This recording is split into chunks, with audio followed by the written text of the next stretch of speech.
Un policier arrête un homme noir discret, ignorant qu'il est juge à la Cour suprême.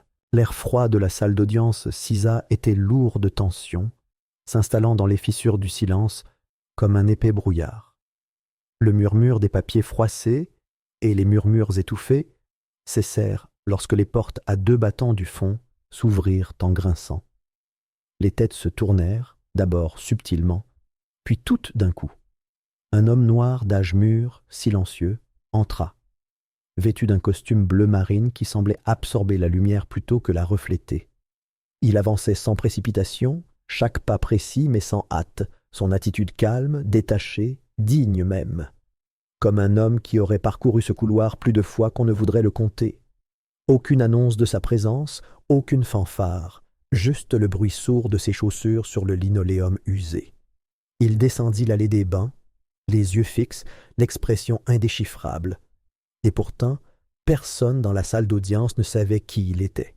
Le greffier leva à peine les yeux de ses notes, le regard embrumé par la routine et la répétition.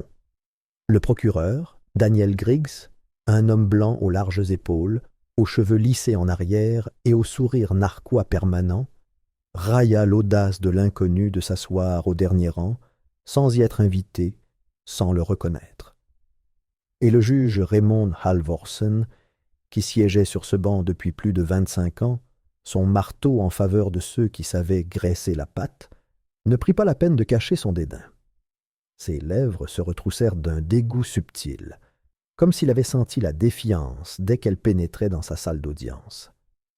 Devant eux, enchaîné à la table de la défense, était assis Deshaun Ward, 17 ans, le prétendu accusé, un adolescent noir dégingandé au regard perçant et à la posture voûtée, les poignets liés à la taille par d'épaisses menottes métalliques.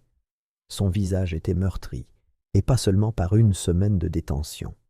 Le traumatisme était plus profond, gravé dans les rides de son front et le tic de sa mâchoire. Son avocat commis d'office n'avait pas fait grand-chose pour le protéger lors de la mise en accusation, et personne ne doutait que cela ne changerait aujourd'hui. Deshaun était accusé de voies de fait graves sur un agent fédéral, une accusation lourde de conséquences.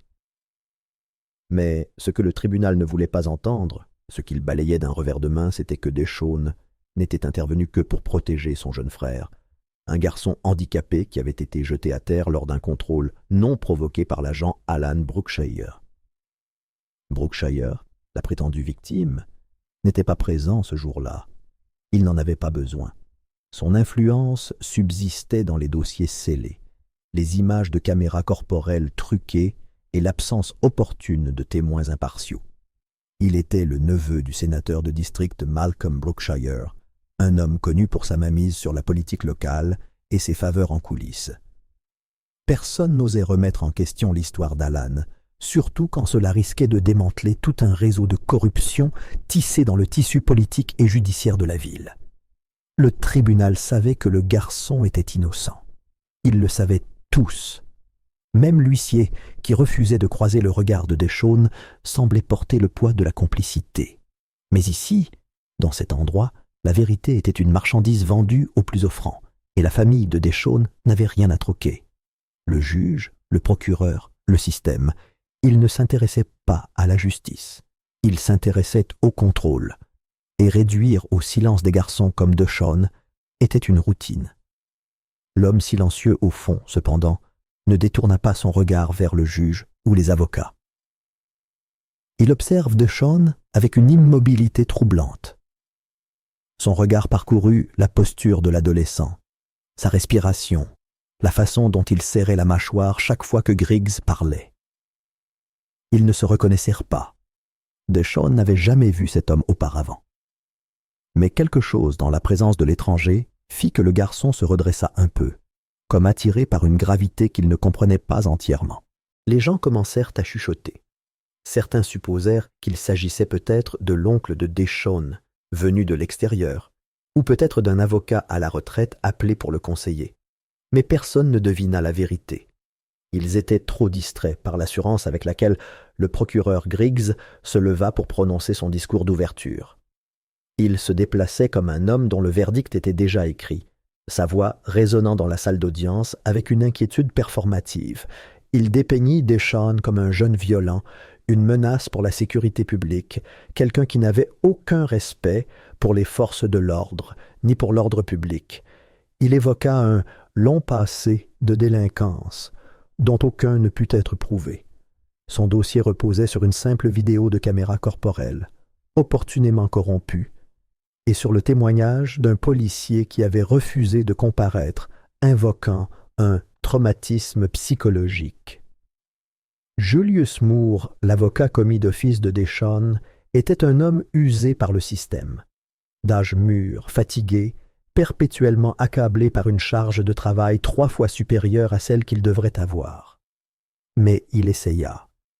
Il se leva et protesta lorsque Griggs déforma les faits, tenta d'introduire des preuves que la défense n'avait pas vues, mais à chaque fois, le juge Halvorsen l'interrompit d'un geste désintéressé de la main. « Passez, monsieur Moore !»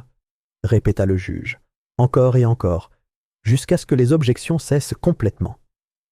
La mère de Deschênes était assise seule au dernier rang, à 2 bancs de l'inconnu, les mains jointes en prière, les lèvres tremblantes.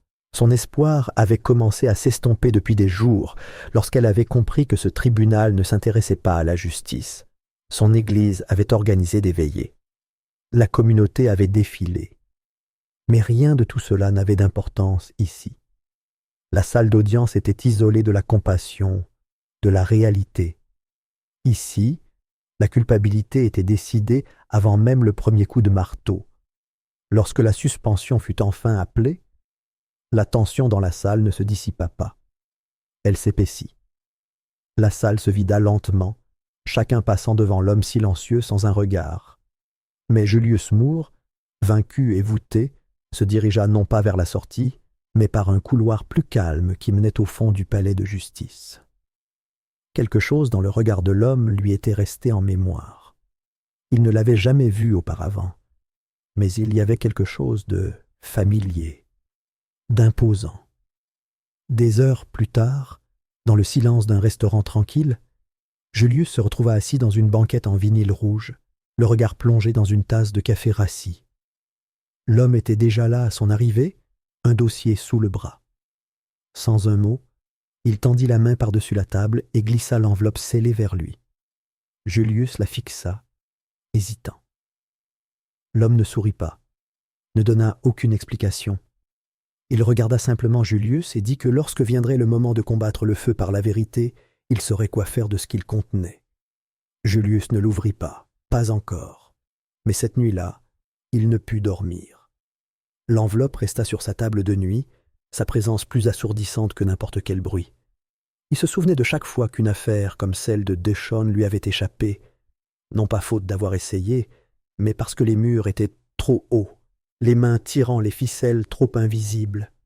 Mais cet homme, quel qu'il soit, semblait savoir quelque chose que Julius ignorait, et la certitude tranquille dans son regard ne laissait aucune place au doute. Quelque chose allait arriver, et cela allait ravager cette salle d'audience comme une tempête tant attendue. 2 semaines plus tôt. Tard dans la nuit, dans les couloirs lambrissés d'acajou de la résidence du gouverneur, un feu crépitait dans un âtre en pierre qui avait autrefois réchauffé les mains des législateurs fondateurs. Maintenant, sa lueur illuminait les visages, tirés de 4 hommes puissants, chacun plus ombre que substance dans la pénombre. L'air sentait l'argent ancien, la trahison et la tourbe caractéristique du vieux Scotch. Le sénateur Richard Brookshire fit lentement tourner son verre, regardant le liquide s'illuminer comme s'il cherchait des réponses dans ses profondeurs ambrées. En face de lui, le juge Halvorsen était assis, raide, dans un fauteuil en cuir, la mâchoire serrée, une goutte de sueur perlant sur sa tempe malgré le froid hivernal. Le chef de la police, Mervyn Douglas, exhalait une épaisse fumée de cigare, la laissant flotter comme un voile entre lui et les autres. Et, debout près de la fenêtre, en partie caché par des rideaux de velours tirés, se tenait un homme sans nom, un émissaire de Washington, sans visage, sans affiliation et surtout dangereux. Il parlait avec la précision calme de quelqu'un habitué à des paroles aux conséquences irréversibles. Langston Creed était de retour. La simple mention de ce nom figea la pièce. Personne ne lui demanda de le répéter. Personne n'osa. Langston Creed. Un homme qui avait autrefois siégé à la plus haute cour du pays. Un homme dont le génie avait façonné la doctrine et démantelé l'injustice jusqu'à ce que le système qu'il servait lui enlève la seule chose qui ait jamais vraiment compté, son fils, Micah. 17 ans. Brillant, athlétique, à la voix douce. Battu jusqu'au coma par 3 policiers hors service qu'il avait pris pour quelqu'un d'autre. Erreur était le mot qu'ils avaient utilisé. Malentendu était ce qu'ils avaient écrit dans le rapport. Erreur était le nom qu'ils donnaient à la mort d'un garçon noir, rentrant chez lui avec des écouteurs dans les oreilles. Lorsque la dissimulation commença, Langston combattit de toutes ses forces, mais le silence était impénétrable. Dossier scellé, preuves perdues, témoins intimidés. Et lorsque l'affaire a abouti à une impasse, lorsque le ministère de la Justice a refusé d'enquêter plus avant, Langston Creed a démissionné sans un mot. Pas de conférence de presse, pas de déclaration, juste parti. Certains disaient qu'il avait perdu la raison. D'autres pensaient qu'il s'était retiré du système pour traquer les hommes qui avaient tué son fils. En vérité, aucun d'eux ne le savait, jusqu'à maintenant. La voix du juge Halvorsen a brisé le silence comme du verre fragile, à peine plus haut qu'un murmure. Il voulait savoir ce que Creed voulait. L'émissaire n'a pas hésité. La justice. Et si Langston Creed entrait dans cette salle d'audience avec des preuves en main, s'il dévoilait le réseau de transactions clandestines et de pourriture institutionnelle, toute la tour s'effondrerait. Chaque nom dans cette salle, chaque main graissée ou rendue aveugle, serait révélé au grand jour. Ils n'étaient pas seulement des hommes protégeant un système. Ils étaient le système, et ils s'en prenaient à lui tout entier. Maintenant, dans le présent, la salle d'audience vibrait d'une tension contenue alors que le procès entrait dans sa 2e journée. Le bourdonnement des spéculations murmurées planait comme un nuage d'orage. Chaque voix un murmure de suspicion, chaque regard se posant sur la silhouette au dernier rang. Langston Creed. Sans prétention dans un manteau de laine bleu marine, la barbe grisonnante taillée avec une précision chirurgicale, le regard perçant et impassible sous des lunettes à monture métallique. Il était assis comme un homme tenant une grenade dégoupillée, attendant le bon moment pour lâcher prise. Il n'avait rien dit de toute la matinée, observant le déroulement des débats avec la patience glaciale d'un maître d'échecs étudiant les pièces sur un échiquier mémorisé depuis longtemps. Julius Moore, le jeune avocat de la défense à peine sorti de la faculté de droit depuis 3 ans, avait tenté de se concentrer sur sa plaidoirie, mais sa voix avait faibli à plusieurs reprises sous le regard de Creed. Le procureur principal, Nolan Rusk, avait tenu un discours soigneusement mesuré, son habituel sourire narquois brillamment absent. Et puis c'est arrivé. Au milieu de l'audience, alors que le juge Halvorsen se penchait pour rejeter une objection, Langston Creed se leva. La salle se figea. L'huissier se retourna brusquement. Les spectateurs tendirent le cou. Même le sténographe marqua une pause, les mains posées sur les touches. Creed marcha lentement, posément, vers le banc, ses chaussures résonnant comme des coups de feu sur le sol en marbre. Le juge aboya à l'ordre, mais sa voix manquait de conviction. Son regard trahissait autre chose, la reconnaissance. Langston Creed n'éleva pas la voix. Il ne prit pas de pause. Il invoqua simplement le titre 28, article 455 du Code des États-Unis, une requête en récusation judiciaire pour conflit d'intérêts. Il s'exprima comme un homme rendant un verdict plutôt qu'une requête. Le juge Halvorsen tenta de l'interrompre, exigeant de savoir qui il pensait être, mais Creed le coupa avant que la phrase ne soit complètement formulée. Il se présenta sans cérémonie. Langston Elias Creed. Puis il sortit de la poche intérieure de sa veste un badge. Délavé mais authentique. Ancien juge à la Cour suprême. Le sceau brillait sous les lumières de la salle d'audience.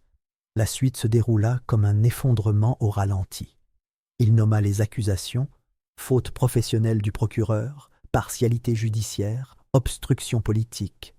Il cita les numéros des dossiers, référa à des dossiers scellés, nomma les dates et heures de réunion dont il n'aurait pas dû avoir connaissance. Tandis que ces paroles emplissaient la salle d'audience, l'incrédulité se fit pesante. Des exclamations de surprise résonnèrent. Les journalistes se levèrent d'un bond, enregistrant, griffonnant, se donnant des coups de coude pour avoir une vue dégagée. Les spectateurs murmurent. Le marteau du juge Halvorsen frappa le bois comme un tambour de guerre. Suspension. Mais le mal était fait. Dans le couloir, tandis que les gens sortirent de la galerie dans un silence stupéfait, Langston Creed marchait calmement vers la sortie. Il savait qu'ils allaient arriver. Il avait compté les secondes. Et juste au bon moment, 2 agents en uniforme l'interceptèrent. Ils arboraient le sourire narquois d'homme qui se croit à l'abri des conséquences. L'un d'eux l'informa qu'il était en état d'arrestation pour usurpation d'identité d'un fonctionnaire fédéral. Creed haussa un sourcil, imperturbable. Avant qu'il puisse parler, ils le plaquèrent contre le mur. La foule dans le couloir recula. Les journalistes crièrent des questions auxquelles personne ne répondait. Les flashs des appareils photo clignotaient. La joue de Creed raclait la pierre froide, ses mains se rapprochant derrière lui. Alors qu'il le menotte, l'un des agents se pencha vers lui, la voix basse et venimeuse. Un noir discret comme lui pensant pouvoir entrer dans une salle d'audience et faire comme s'il était le maître des lieux, l'officier rit sous cape. Ils l'ignoraient. Pas encore. Ils ignoraient le poids des dossiers déjà en route vers la surveillance fédérale. Ils ignoraient que le greffier qui enregistrait chaque audience avait autrefois été interné sous la direction de Creed. Ils ignoraient qu'une enveloppe scellée avait déjà été remise au Washington Post, prête à être ouverte si Creed manquait un rendez-vous. Ils ignoraient que Langston Creed n'était pas entré dans cette salle d'audience sans arme. Son arme était la vérité, ses munitions des preuves, et maintenant, telle une bombe à retardement, elle faisait tic-tac. Alors qu'ils le traînèrent vers la cage d'escalier, Creed ne se débattait pas. Il n'en avait pas besoin. Le plan était déjà en marche. Son arrestation ne l'enterrerait pas, elle le validerait. Les caméras ont tout filmé, la poigne meurtrière, le ricanement, la précipitation à faire taire l'homme qui avait autrefois figuré parmi les plus grands arbitres de la justice du pays. Depuis un coin du couloir, un jeune homme en sweat à capuche observait la scène se dérouler, les mains tremblantes autour d'un téléphone qui enregistrait encore. Il ne savait pas qui était Langston Creed, pas vraiment, mais il savait à quoi ressemblait l'injustice. Et il savait que ces images seraient mises en ligne avant la fin de l'heure. En quelques minutes, elles feraient les manchettes. En quelques heures, elles seraient partout. Quelque part dans un bureau calme de l'autre côté de la ville, Julius Moore était assis derrière son bureau, encore sous le choc de ce qu'il venait d'observer. Des papiers jonchaient le sol, des bloc-notes couverts de questions griffonnées. Qui était cet homme? Pourquoi maintenant? Et qu'est-ce que cela signifiait pour l'affaire qu'il pensait comprendre? La réponse viendrait bientôt. Le jugement avait commencé. Les images sont devenues virales en quelques heures. Tournées en cadres verticaux tremblants par un stagiaire au tribunal qui n'avait pas l'intention de devenir lanceur d'alerte, les images ont explosé sur les réseaux sociaux, dans les médias et les talk-shows en une journée. Elles capturaient l'instant précis où l'homme noir, silencieux et menotté, leva les yeux, calme, imperturbable, presque majestueux, et prononça des mots qui allèrent faire des vagues dans tout le pays. « Je vous suggère d'appeler le juge en chef. Il saura qui je suis. » La caméra s'agita, tandis que des exclamations de surprise fusaient dans la salle d'audience. Même les mains de l'huissier tremblaient visiblement. Mais ce n'était pas seulement cette déclaration qui alimentait la tempête médiatique, c'était ce qui avait suivi. Moins de 20 minutes après son arrestation, un attaché de presse travaillant tard au Capitole mettait en ligne une photo. Un portrait officiel sans équivoque. Langston en robe de juge, flanqué du juge en chef et de 2 éminents juges d'appel, un sceau doré derrière eux. La légende sous la photo disait simplement « Langston T. Hale, juge à la Cour suprême des États-Unis, démissionnaire ». À la tombée de la nuit, tous les grands médias s'étaient emparés de l'affaire. Certains s'étaient empressés de la rassurer. D'autres s'étaient empressés de l'expliquer, de l'adoucir. Mais le titre était le même partout sur Internet et sur les écrans de télévision. Un policier arrête un homme noir discret, ignorant qu'il est juge à la Cour suprême. La réaction au sein de la machine politique et judiciaire fut immédiate et frénétique. Le sénateur Brookshire, autrefois posé et calculateur, parut visiblement instable lors de sa conférence de presse d'urgence. Les caméras captèrent la sueur perlant sur son front, tandis qu'il se tenait devant les journalistes, lisant attentivement une déclaration préparée qui soulignait un malentendu, un timing malheureux et une coopération mutuelle avec la surveillance fait. Mais derrière des portes closes, le chaos s'est installé. La lettre de démission scellée de Langston, que l'on croyait enterrée et oubliée, avait refait surface. Et elle n'avait pas été découverte par un journaliste ni divulguée par un rival politique. Langston l'avait publiée lui-même. À côté, un dossier de 300 pages, soigneusement préparé, programmé et publié au moment même où ses poignets étaient liés de métal. Il a fait l'effet d'une bombe sur les forums juridiques et les sites de surveillance du gouvernement. Des pages et des pages de corruption méticuleusement cataloguées, remontant à près d'une décennie. Signatures, courriels, virements bancaires, enregistrements audio, notes internes, registres de surveillance. Un fil de discussion retraçait une série d'échanges de courriels privés entre le juge Halvorsen et le bureau du procureur, dans lesquels ils discutaient de condamnations stratégiques pour les jeunes adolescents noirs. Langston les avait annotés, surlignant des passages comme « plaider, obtenez le financement » et « les quotas sont serrés, faites passer les plus faciles ». Une autre section contenait des copies numériques de rapports d'expertise médico-légale intentionnellement supprimés, des rapports qui auraient pu disculper des dizaines de personnes. Les noms avaient été censurés lors de la publication, mais les initiés savaient de qui il s'agissait. Certains de ces adolescents étaient derrière les barreaux depuis des années. Mais la section la plus accablante, celle qui a transformé le scandale en crise constitutionnelle, comprenait des enregistrements cryptés du sénateur Brookshire lui-même. Sa voix était froide, hachée, sans équivoque.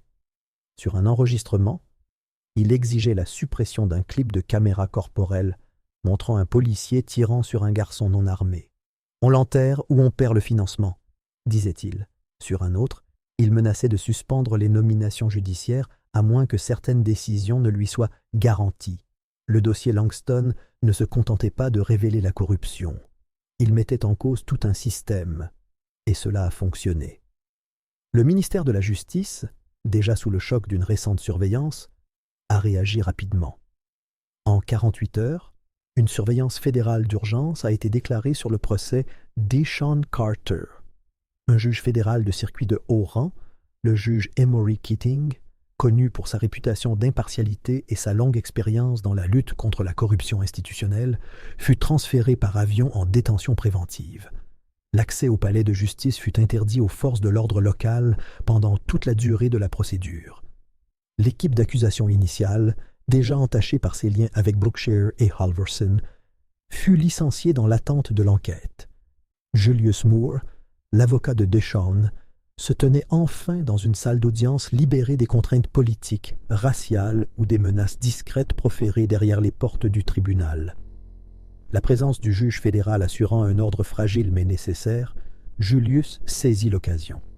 Il se déplaça avec précision, chronométrant son contre-interrogatoire de l'agent Brookshire comme un chirurgien qui s'attaque à la pourriture. Il commença lentement, préparant le terrain. Il demanda à l'agent de raconter la nuit de l'arrestation, de décrire l'éclairage, l'angle, s'il se souvenait de la tenue vestimentaire de Deshawn.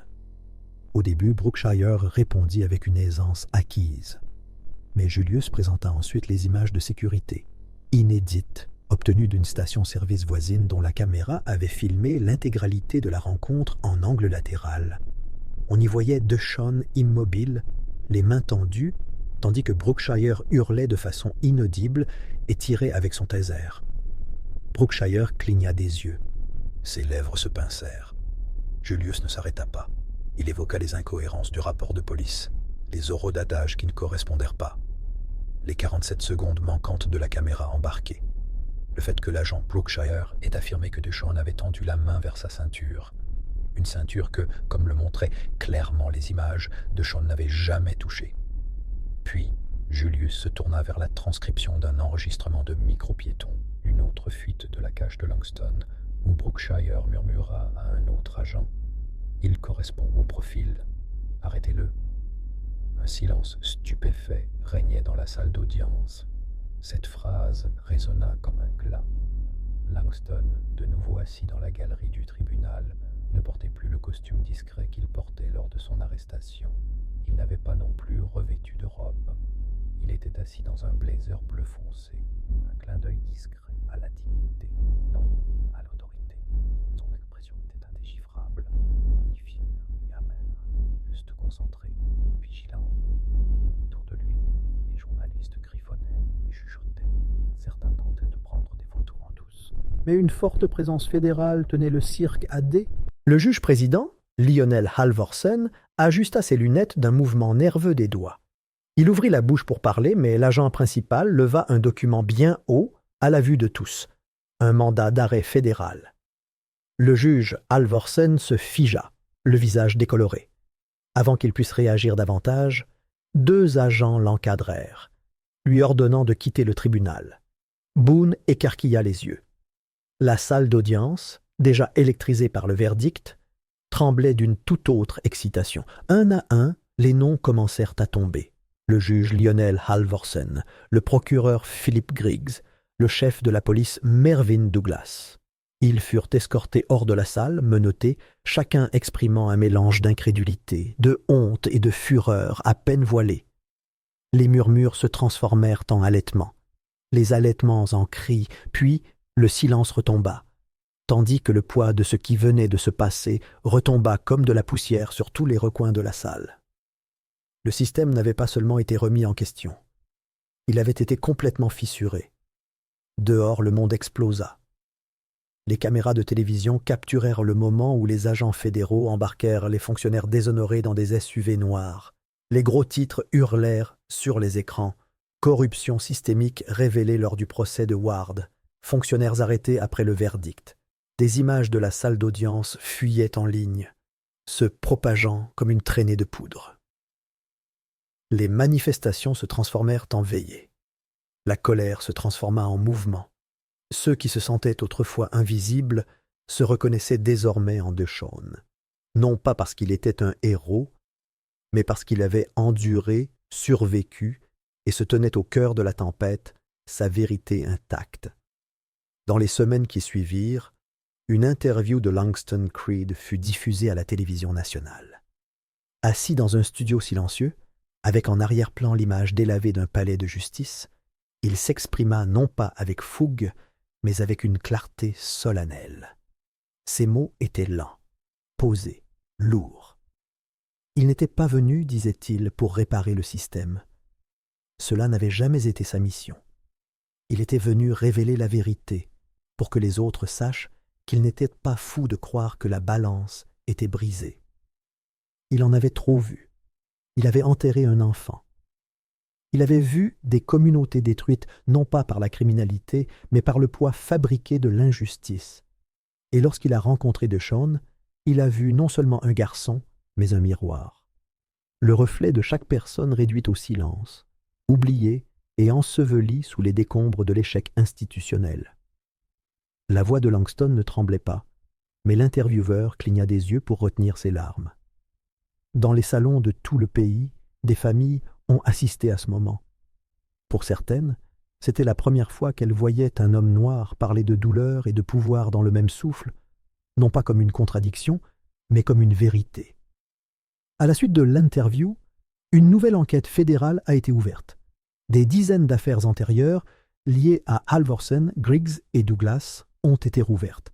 Des audits internes ont révélé des dossiers altérés, des preuves manquantes et des témoignages extorqués. Les tribunaux de tout l'État ont été placés sous surveillance fédérale. Des murmures de changement commençaient à résonner dans des lieux longtemps confinés par la bureaucratie et la peur.